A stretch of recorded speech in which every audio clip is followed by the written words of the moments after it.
Olá, sejam bem-vindos a mais um vídeo. E eu estava em dúvida se eu fazia logo o vídeo sobre a questão da linguagem na internet, que é algo que eu queria abordar, ou traria esse vídeo que tem muito a ver com o tema. Por isso eu vou trazê-lo logo, desde já. E a questão é a seguinte: provavelmente o vídeo vai ser longo, porque eu creio que eu irei abordar vários temas assim de maneira intercalada. Houve a morte do atleta de fisiculturismo Gabriel Ganley e várias coisas decorreram disso, coisas interessantes e das quais nós podemos tirar uma série de reflexões enriquecedoras, tanto no âmbito do fisiculturismo, quanto no âmbito da musculação, do esporte e no geral. O Schwarzenegger, até na Enciclopédia de Fisiculturismo, segunda edição, eu menciono a edição porque existem diferenças entre a primeira e a segunda. Eu não sei se tem outras edições. Ele fala que o fisiculturismo, enquanto atividade que você agrega na sua vida, pode ajudar em outros âmbitos da vida.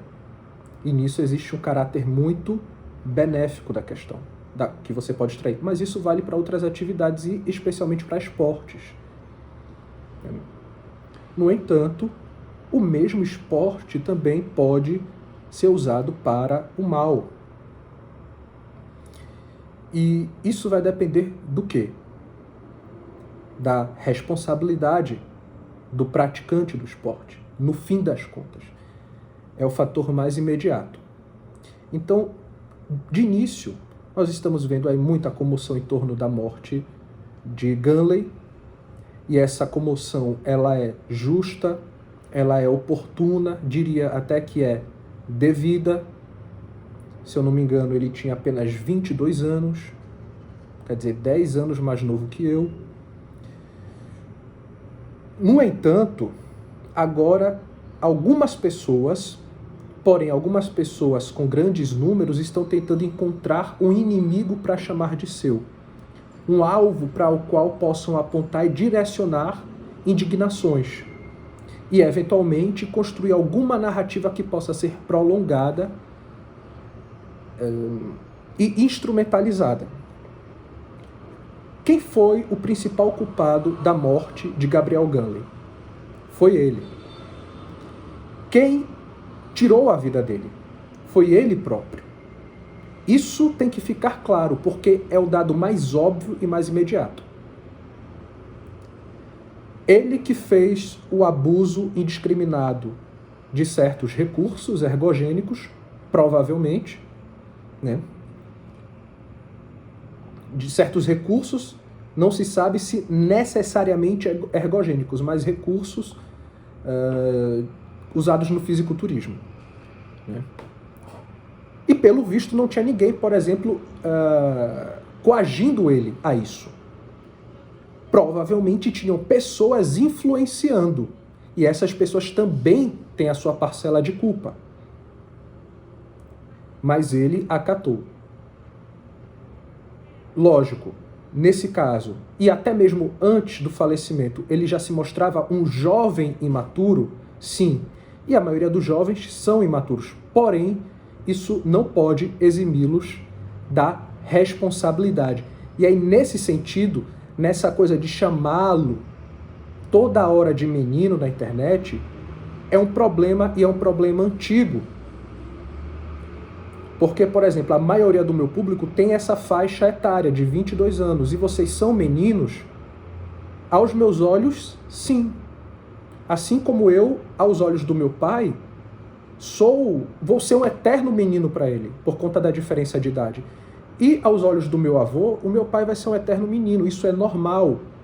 Porém, isso não implica necessariamente em falta de responsabilidade. Então vejam, eu, na qualidade de alguém de 32 anos, tenho que cobrar de um jovem de 22 responsabilidade condizente com aquela faixa etária, nem mais nem menos. E aqui a gente vai falar muito sobre equilíbrio. e como esse equilíbrio falta, é um fator quase que fundamental da mentalidade brasileira há várias gerações. A falta dessa temperança, que é um ponto que eu sempre trago aqui, que eu sempre enfatizo aqui para vocês, em todas as áreas da vida.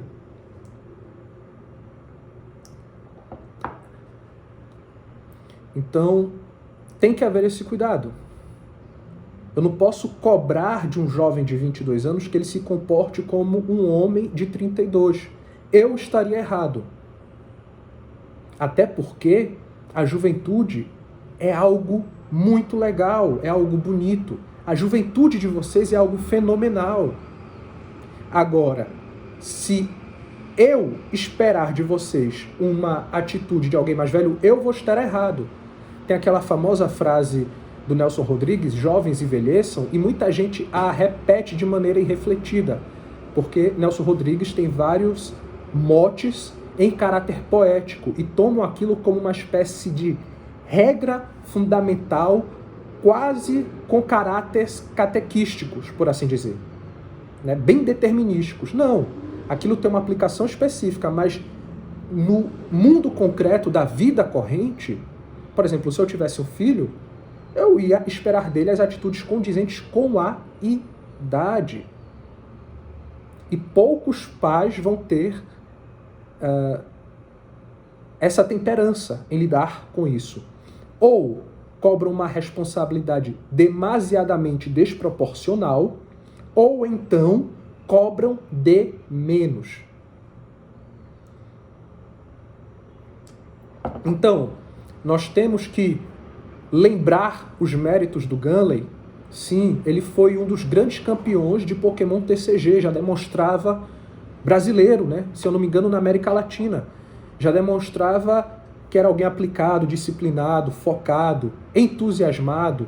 Provavelmente seria alguém que se daria muito bem em diversas áreas, desde que essas áreas despertassem interesse e paixão nele.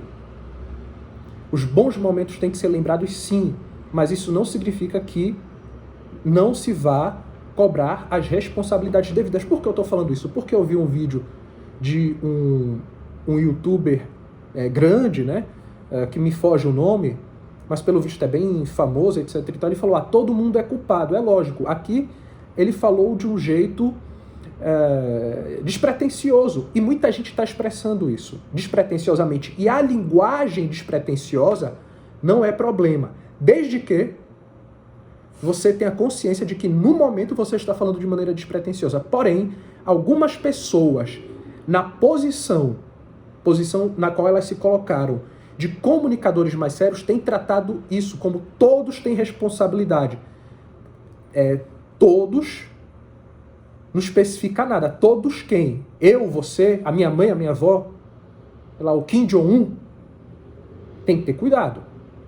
E aí você pulveriza essa responsabilidade e torna a situação concreta muito maleável e pode moldá-la a seu bel prazer. Então eu falo do público que eu acompanhava. O público tem responsabilidade? Tem sim, mas muito menor do que a responsabilidade que o próprio Gabriel tinha em relação à própria vida. Mas o público também tem a sua parcela. Gunley pagou as aventuras com a própria vida, isso está consumado, agora tem que ser rastreado de maneira mais séria, mais sóbria, quem são os outros responsáveis. Fala-se muito no coach dele, o Cruz. Provavelmente tem sim um envolvimento forte. Muitas pessoas notaram a diferença que foi o Gunley sair da mentoria do Jorlan para o Cruz. O Jorlan tinha um discurso muito mais, entre aspas, chato, como ele coloca, mais quadrado, tocando na tecla de que se o Gunley queria ser atleta, ele não ia poder, por exemplo, ser conivente com dispersão. Por dispersão a gente entende muita festa, esse ambiente de fama, esse ambiente de celebridade, de bajulação, de menina que aparece, menina interesseira, que derruba o cara. E nisso você não consegue manter uma rotina de alimentação, rotina na administração das drogas, de acompanhamento médico, Então tem que ser feita uma escolha. Por exemplo, a minha vocação exige de mim alguma disciplina, mas não a disciplina que, por exemplo, um atleta de alta performance precisa. Então eu estou consciente da disciplina que cabe a mim, mas essa mesma disciplina permite que eu tenha bastante flexibilidade. Eu decidi ser conivente com isso e a responsabilidade é minha. Quando eu fujo dessa disciplina, a responsabilidade também é minha. Assim como vocês podem escolher uma outra vocação que exija bem menos responsabilidade. E nisso não há mal nenhum, não há demérito. Mas a conversa tem que ser clara, especialmente a conversa interna. Então, fisiculturismo, os esportes em geral, mas especificamente o fisiculturismo, não combina com esse tipo de ambiente que o Jorlan condenava. Não combina. Já o outro ambiente de treino no qual o Gunley se inseriu era bem mais flexível com isso. E nós vimos, quem acompanha, viu meses atrás o Gunley se transformando nesse personagem, que é muito típico nos Estados Unidos, né? Tratando tudo com ironia. Falamos em vídeos anteriores sobre isso, vamos falar em vídeos futuros.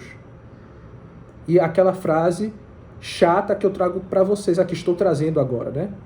Cada vez mais. Tem hora para brincar, tem hora para falar sério.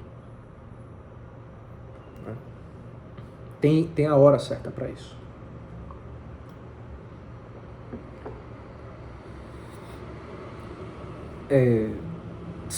Tratando tudo com maneira de sátira, né?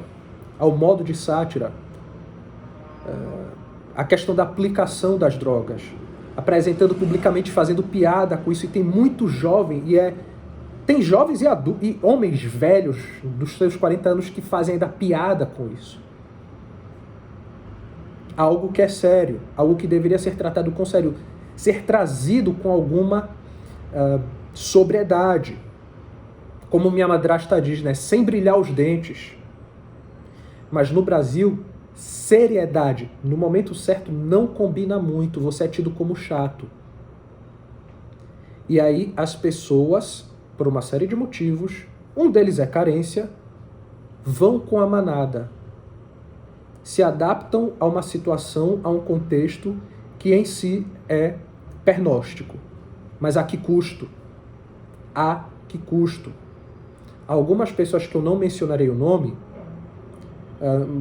com quem eu não tenho contato frequente, mas que eu conheço, já propuseram a mim fazer algumas adaptações no meu trabalho. Me valer de memes, de muitas piadas, mas o trabalho que eu desenvolvo através da internet, ele não é de entretenimento. Ele é de educação. A melhor educação do mundo? Talvez não. Provavelmente tem pessoas bem melhores do que eu. Assim como, com a graça de Deus, eu vou melhorar com o passar do tempo. O ruim é se eu piorar, né? Então a coisa tem que ficar clara. Né? Ou então já propuseram trazer temas polêmicos, fazer reacts, falar de um ou de outro, falar mal, usar do rage bait. E provavelmente eu ganharia muitos números, até dinheiro. Mas a que custo? Aquela metáfora que está no Evangelho de São Mateus, do Sermão da Montanha, no final do Sermão da Montanha, a construção da casa. Você prefere construir sobre areia ou sobre rocha? E muita gente construindo sobre rocha. E eu vou falar para vocês, né, especialmente para quem quer ser atleta do fisiculturismo. É muito fácil de prever a pessoa ganhando muito, até internacionalmente, mantendo essa postura que falta no Brasil, de seriedade. Talvez o início seja difícil, mas você ganha de maneira mais sólida, mais concreta, mais estável, mais segura no futuro. É isso que eu pretendo aqui, é isso que eu converso com o Henrique, com o José, especialmente com esses dois. De nós mantermos esses nossos valores para ganhar lá na frente. Para ganhar na frente. Aqui no ambiente da educação. Mas ter a base sólida. E aqui na Academia Hyperbora isso já está acontecendo. O dinheiro aumenta de pouquinho em pouquinho, tá ótimo, Deus sabe o que faz, mas a qualidade do público é o principal. É muito elogiada aqui. Jovens, sim, mas jovens bons, de boa educação, que não são rudes, que sabem debater com tranquilidade, como eu percebo na maioria das vezes, que se respeitam. E é isso que eu não vou abrir mão em detrimento de uma fama ou dinheiro rápido. Isso acontece em várias áreas, no fisiculturismo ocorre. Tanto uma situação como a outra, né? A sua situação contrária. A gente percebe quem são as pessoas mais famosas no fisiculturismo. São os que mais fazem palhaçada. O Jorlan, por exemplo, que está cada vez mais conhecido, ainda tem aquele ar marginal, de marginalidade, de escanteio. Uma Alegre Maldi, idem, que é uma mulher que já se provou e se prova diariamente muito capaz, especialmente nesse âmbito dos esteroides anabolizantes, e faz um trabalho de conscientização. Ela fala de maneira séria e também brinca. Mas quem são os mais famosos no geral? São esses de caráter midiático. E aí vem o Cariani e, enfim, fez o pronunciamento dele que está sendo bem criticado de maneira devida, e o Super Xandão fez uma avaliação muito correta. Eu não acompanho o trabalho do Super Xandão, mas esse momento específico eu vi e ele fez avaliações bem corretas, bem sérias, bem estratégicas, inclusive. Algo que falta até na indústria, nas indústrias em geral. Indústria de alimento, indústria farmacêutica, indústria editorial, armamentícia, falta isso que o Super Xandão demonstrou. E aí o Cariani vem com um papo de eu sou o principal popularizador do fisiculturismo. Ele tem importância na popularização do fisiculturismo, mas a que custo? Se a gente acompanha o trabalho dele, por exemplo, ele transformou a própria família em personagens midiáticos. O que é que isso tem a ver com fisiculturismo? O que porra isso tem a ver com fisiculturismo? Nesse vídeo eu vou me dar o direito de falar alguns palavrões. Me desculpem. Perdão aí ao padre Lucas Mariano. Mas dessa vez eu terei que me valer, né, desse expediente. Não, você não popularizou o fisiculturismo, você popularizou uma caricatura dele. Você não o popularizou enquanto vocação para a vida, mas enquanto lifestyle, nessa terminologia bem americanizada, bem inglês mesmo, e muita gente faz isso. No meu universo, que é o da educação, muita gente ficou literalmente milionária transformando estudo em lifestyle. Não se estuda por amor ao estudo. E nas últimas lives nós tratamos do amor. Nas lives sobre a obra do Júlio Zévola, né? Que quando você tem um amor, você tem uma paixão, então você tem uma doação, então você tem alguma dimensão de sacrifício. Uma das graças de estudar, de pegar um livro e ler pela 7ª vez, marcando tudo, sabe? Eita, perdi aqui a marcação, porque essas páginas aqui, né? Marcando, escrevendo no livro, né? São os momentos sozinho, as coisas das quais você tem que abrir mão, mas você faz isso com amor. Né? Mas muita gente quer o estudo na medida em que ele caiba no Instagram.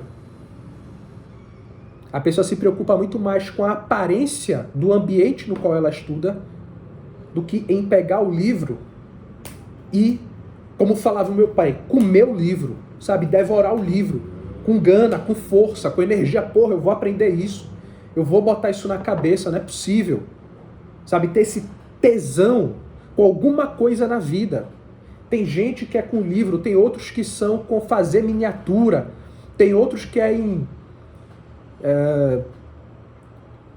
sei lá, ver filme, com musculação, com powerlifting, com correr, alguma coisa assim.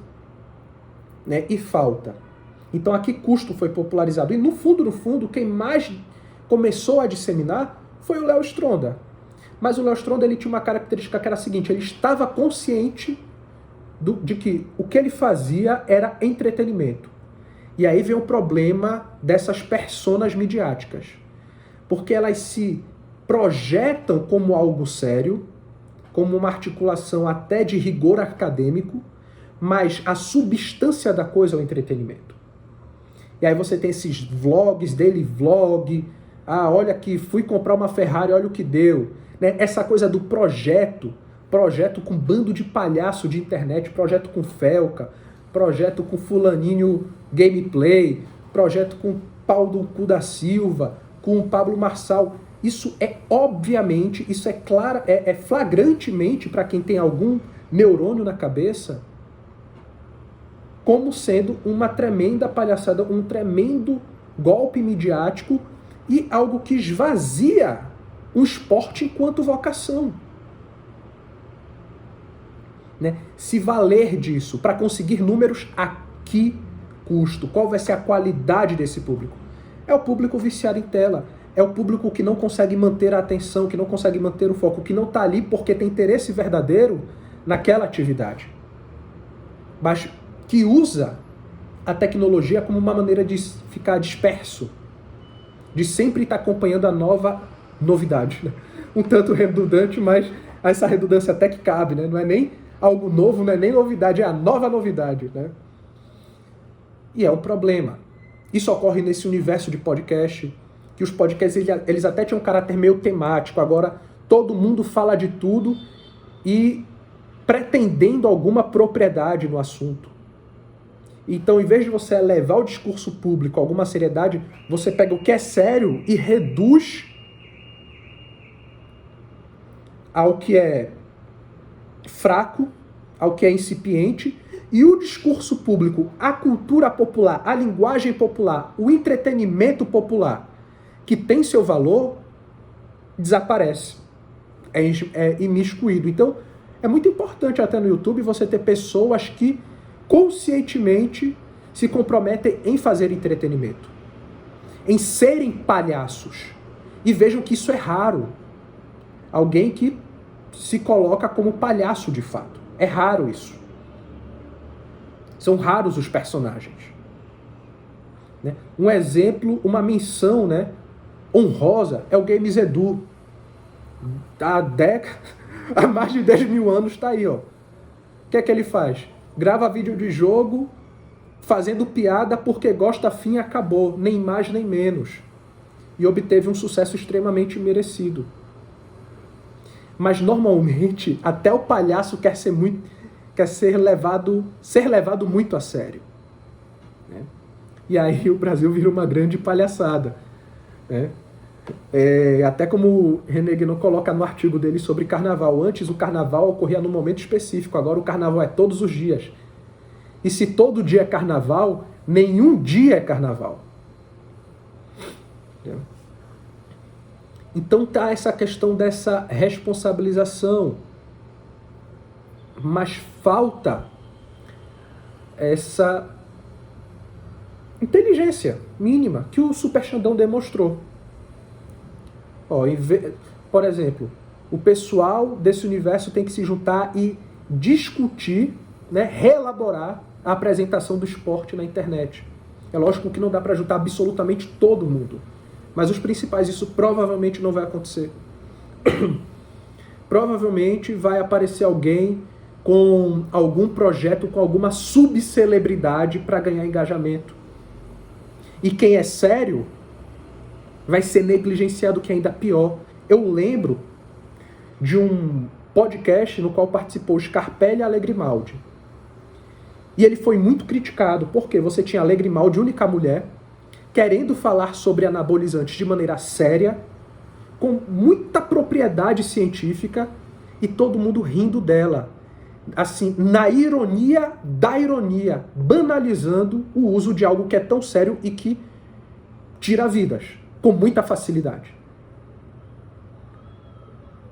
Aí tinha gente indignada porque tinha uma gênia à disposição, com quem se poderia aprender muito e até salvar vidas, por que não? E tinha um bando de palhaço. E você vê ali nos comentários do episódio algumas pessoas falando: essa mulher é chata, alguns poucos, né? O que é bom. essa mulher é chata, é muito mimimi, porque o negócio é zoar. Aí tu vai ver um cara desse tem mais de 30 anos. Tem mais, e tá cheio desses personagens mundo afora. Que são todos leões na internet. Na internet são todos leões. Mas quando você conhece pessoalmente, não tem todo esse caráter leonino, não. São mais para cordeirinhos reumáticos, bem tímidos. Já conheci muitos assim na vida. O cara é muito leão, é muito ousado no ambiente seguro, onde ele pode diminuir os outros, onde não vai ter ninguém, onde ele sabe que não vai ter ninguém para confrontá-lo. Mas, no geral, essa é uma persona artificial, porque ela não é autêntica. Ela é muito contingente ao ambiente no qual ele possa performar esse caráter mais deletério dele. E aí, lógico, você ser alguém equilibrado não está na moda. E há muito tempo não esteve. Eu diria que desde a proclamação da República nunca esteve na moda. Né? Antes talvez, mas desde esse dia não. A coisa foi desandando. Foi desandando. Tem certos ambientes intelectuais, que eu não vou mencionar nesse vídeo, mas em outros, que vieram com o discurso de a moral não importa, a moral e a ética não importa, não são temas filosóficos dignos. E quem acompanha meu trabalho aqui no YouTube, no nosso clube de leitura, no nosso recente clube de leitura, e especialmente na Academia Hiperbórea, eu acho que já percebeu que, junto à metafísica e ao simbolismo, a moral também está presente, porque ela própria, enquanto estudo das ações humanas, que podem ser compendiadas, registradas, também vai ser simbólica de algo. De um bem do qual ela participa, de um bem do qual ela manifesta, de um bem que ela representa ou de um mal que ela também manifesta no mundo dos fenômenos correntes. Então tem ocorrido muito isso, dessa eterna ironia. E aí, quando se quer falar sério, talvez pela pessoa não ter o hábito de se colocar nesse estado de espírito prévio, existem ruídos e dificuldades de lidar com isso, e o caso do Cariani é um exemplo. É um exemplo tragicômico. É um exemplo lamentável. Um exemplo flagrante de alguém que estava tentando fazer marketing em cima da fatalidade que acometeu o Gunley. Aí vem um amigo dele que eu descobri hoje, que é o Mátila. Eu sabia da existência, não sabia do nome. Que veio com uma conversa mais ou menos assim: para honrar o rapaz, vai abusar mais desse estilo de vida, com o aval aparentemente do coach. Palhaçada. Existe esse universo, né, do fisiculturismo entre jovens, nos Estados Unidos e no Brasil, que você vê que são pessoas extremamente afundadas nas aparências. Então o cara não consegue falar de treino de maneira simples, circunspecta, sóbria, direto ao ponto. Tem que ter todo um golpe de marketing, todo um espetáculo. Então é academia escura, mostrando o que é das trevas, que é brabinho, que é do malzinho, com musiquinha, e música ruim pra porra, né? Uma música aí de inteligência artificial ruim, né? Pagando de brabinho, e tu vê um bando de cara vaidoso, mais vaidoso que a boneca Barbie, né? Loucos, sedentos por encontrar essa aprovação social, né? Encontrar esse afago social através de likes e comentários.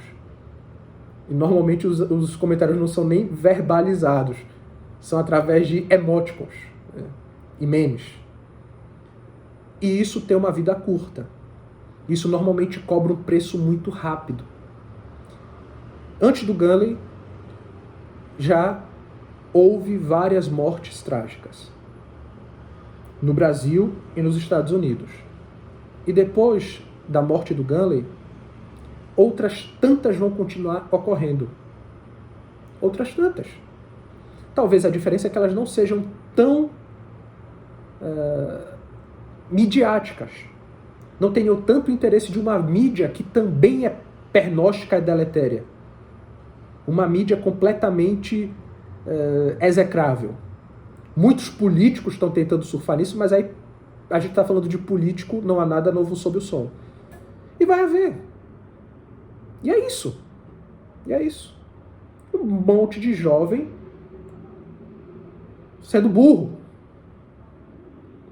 Provavelmente é isso que vai acontecer com Mátila.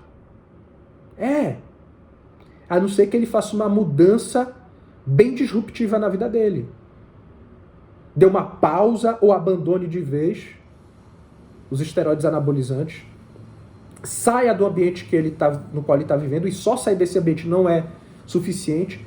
Tem que ter uma mudança até de postura, de ímpeto, parar com esse negócio de se portar como uma celebridade idiota, com muita festa, muita zoação, que é aquilo que eu digo, se você é jovem, você pode ser jovem, mas sem ser ridículo.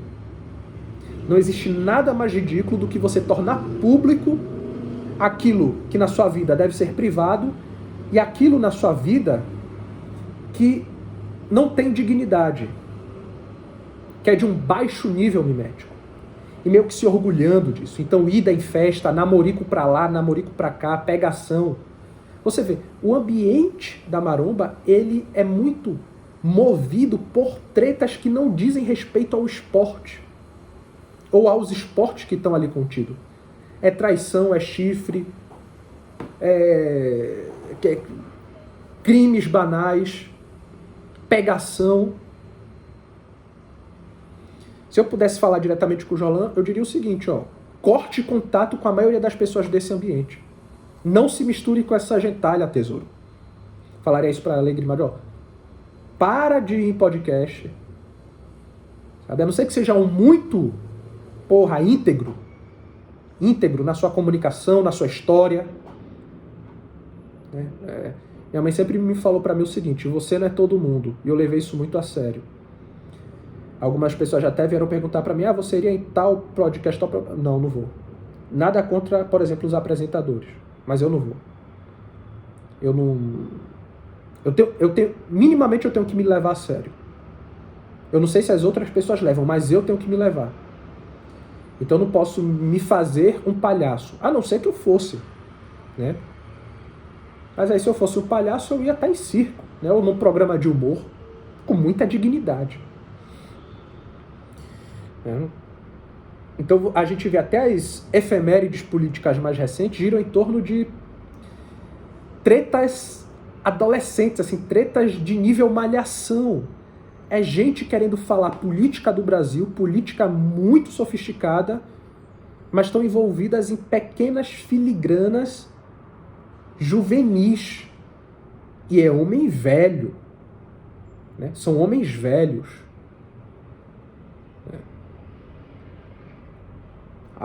Eu acho que não precisa de mais descrição, né? Já dá para entender do que se trata. Então, esse ambiente da maromba, eu acho que ele vai só piorar, vai produzir mais personagens ridículos, envolvidos com tretas bem baixas, que só vão servir para dispersar a atenção dos outros. E ele vai ser cada vez mais algo decadente. E o sonho de fazer no Brasil algo como ocorre nos Estados Unidos vai ficar cada vez mais afastado. Cada vez mais. E, lógico, muito jovem perdendo a vida. Com toda certeza. Quer dizer, com toda certeza não, é muito forte essa expressão, né? Mas bem provavelmente. E aí é mãe chorando, é amigo chorando. E assim a vida segue. Até acabar, até quando não tiver mais nada para subtrair. Aí acaba. Mas demora um pouco. Diante desse cenário, quem é sério, quem é comprometido, né? Quem tem um mínimo de decência, que se mantenha em pé, né? Até para fazer uma alusão ao Júlio Zévola, se mantenha em pé entre as ruínas, né? Não precisa se misturar. Talvez tenha menos fama, sim. Talvez tenha menos dinheiro, sim. Não esteja na boca do povo, etc e tal, sim. Mas vai estar com a sua dignidade ilibada, sabe? Pode se olhar no espelho sem medo, assim. Pode dormir sem medo, porque sabe que não tem esqueleto no armário. Isso dentro do fisiculturismo, mas em outras áreas também. Também. Dentro do campo da educação, dessa educação que se prolifera na internet, e quanto a isso não há mal em si, tem pessoas que estão levemente desesperadas, e elas têm muito dinheiro. Por quê? Porque houve aquela promessa de uma mudança pedagógica absurda no Brasil, mas o povo se reduziu a vendedores de cursos que ensinam pouco, de baixo nível e que custam muito caro. E aí tem que estar recorrendo eternamente a copyright, a tráfego, a próxima promoção da semana, ao próximo evento, né? Mas não se concentra no projeto inicial, não. Bora ficar alguns anos, algumas décadas aqui, formando essa base, e se for o caso, eu deixo o legado para outro. Me despeço da vida, fiz a minha parte, deixo o próximo para você. Mas a sede nem por dinheiro, mas especialmente por fama, mais do que por dinheiro, foi muito grande. E esse cenário também vai desmoronar. E eu espero cá estar eu também em pé entre essas ruínas. Quem sabe no futuro isso não seja recompensado materialmente, por assim dizer. Talvez sim, talvez não. Quem sabe, né? Alá Chiquinha. É isso, o vídeo foi mais curto do que eu imaginava, né? Para minha surpresa.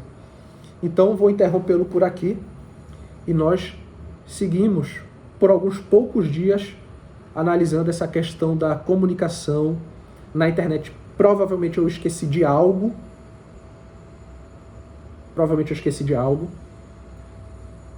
Mas isso ocorre em todo o vídeo.